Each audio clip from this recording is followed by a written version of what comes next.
আলহামদুলিল্লাহ অবশেষে আমার ছোট্ট আরো একটা স্বপ্ন পূরণ হলো। নিজের টাকা এবং পরিবারের টাকায় আইফোন 60 প্রো ম্যাক্স নিলাম। এইটা কখনো আমার একার মাধ্যমে সম্ভব হয়নি, আপনাদের দোয়া এবং ভালোবাসা ছিল আমার সাথে, তার জন্য আজকে আমি এটা কিনতে পেরেছি। আমরা সবাই শুধু মানুষের সফলতা দেখি, কিন্তু এইটার পিছনে যে স্ট্রাগল তা কখনো জানতে চাই না। অন্য একটা ভিডিওতে আমার স্ট্রাগলের ভিডিও আপনাদেরকে শোনাবো। So hi friends, this is Bappi, welcome করছি আমার নতুন আরো একটা ভিডিওতে। আমাদের যাত্রাটি শুরু হয় খুলনা রেলওয়ে স্টেশন থেকে। আগে থেকে ট্রেনের টিকিট অনলাইনে বুকিং করা ছিল, যার কারণে আমরা একদম জাস্ট টাইমে স্টেশনে চলে যাই। আমাদের ট্রেন ছিল রাত 9:45। তো আমরা স্টেশনে গিয়ে রাতে খাবার জন্য কিছু স্ন্যাক্স নিই, দেন আমার আম্মুকে নিয়ে স্টেশনটা একটু ঘুরে দেখি। আর এই ছিল আমাদের ট্রেন সুন্দরবন এক্সপ্রেস।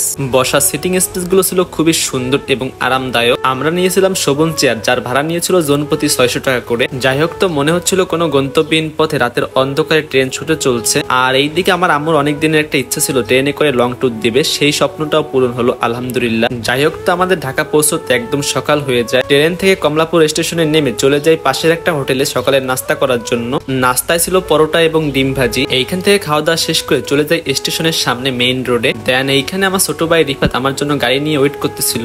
বলতে পারেন এইটা একটা নিঃস্বার্থ ভালোবাসা। ওরে শুধু আমি একবার বলেছি যে আমি ঢাকায় আসতেছি, ও সকাল 6টায় ঘুম থেকে উঠে স্টেশনে চলে আসছে। যাই হোক, তো আমরা সকালের এই সুন্দর ওয়েদার দেন সিটি ভিউ দেখতে দেখতে চলে যাই 300 ফিটে। 300 ফিটে আসার একটাই রিজন, এখনো শপিং মল ওপেন হয়নি। তো আমরা এখন ঢাকা শহর ঘুরে দেখবো। আর যেহেতু এখন সকাল, তেমন যানজট নাই। 300 ফিটের এই দিকে রাস্তাগুলো যে এত সুন্দর, মনে হচ্ছিল বাইরের কোনো কান্ট্রিতে চলে আসছি। যাই হোক, তো আমরা একে একে গুলশান, বনানী, ধানমন্ডি, মিরপুর সব জায়গায় ঘুরি এবং ঘোরা শেষে চলে যাই যমুনা ফিউচার পার্কে। এইটাই এশিয়া মহাদেশের ভিতর সব থেকে বড় শপিং মল। এই একটা মলে আসলেই আপনি A to Z সবকিছু পেয়ে যাবেন, মানে একটা মানুষের কি প্রয়োজন তার সবকিছুই আছে এইখানে। যাই হোক, তো আমরা চলে যাই আমাদের পছন্দের অ্যাপেল গ্যাজেটে। তাদেরকে আমার অনেক বিশ্বস্ত মনে হয় এবং তাদের বিহেভিয়ার, প্রোডাক্ট সবকিছুই অনেক ভালো। এবং তাদের এইখান থেকে মোবাইল কিনলে আপনি 1 ইয়ার্স এর অফিসিয়াল ওয়ারেন্টি পাবেন। এইটা মেবি এখন সব জায়গাতেই পাওয়া যায়। যাই হোক, তো আমার অনেক দিনের ইচ্ছা ছিল আমি আইফোন 60 প্রো ম্যাক্স ইউজ করবো, বাট চাইলেই কিন্তু সবকিছু সম্ভব হয় না। একটু একটু করে জমানো টাকাগুলো যখন হাত থেকে গুনতেছিলাম, তখন টাকাগুলোর প্রতি একটা অন্যরকম মায়া কাজ করতেছিল,